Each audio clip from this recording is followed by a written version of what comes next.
সরকারি কর্মচারীদেরকে বলা হতো রাস্তায় নামো, জিন্দাবাদ জিন্দাবাদ বলো, ডিএ দিতে হবে, ডিএ দিতে হবে।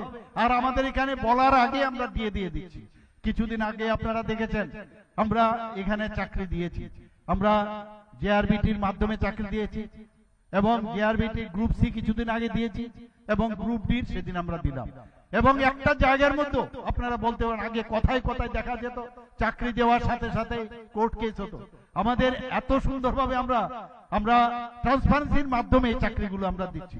চাকরির এখন পর্যন্ত আমাদের সরকার 2018 আসা থেকে এখন পর্যন্ত প্রায় 16,000-এর উপরে সরকারি চাকরি আমরা দিয়েছি বন্ধুগণ।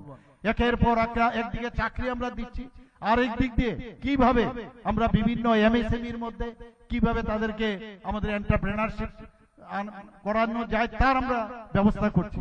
এমএসএমইর মধ্যে আমাদের মাইক্রো এন্টারপ্রাইজ এখন পর্যন্ত প্রায় 2.1 লাখ আমাদের ছেলেরা এর মধ্যে যুক্ত হয়েছে। আমাদের স্মল এবং মিডিয়াম যে এন্টারপ্রেনার যারা আছেন সেইগুলোর জন্য আমরা চেষ্টা করছি।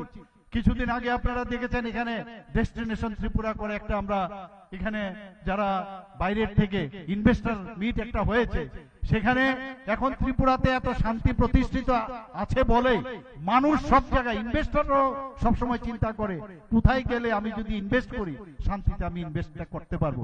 সেই জায়গার মধ্যে প্রায় 87 যারা ইনভেস্টর বাইরের থেকে এসছে, বেশ বড় বড়, আমি এক্সট্রিম বড় বড় বলবো না, কিন্তু বেশ যারা বড় বড় ইনভেস্টর সেখানে এসছেন তারা মৌ করেছে আমাদের সাথে। এবং সেই মৌয়ের পরিমাণ কত? প্রায় 3,700 কোটি টাকা। এটা ভাবা যায় না, এর আগে কোনোদিন এই ধরনের মৌ আর হয়নি বন্ধুগণ।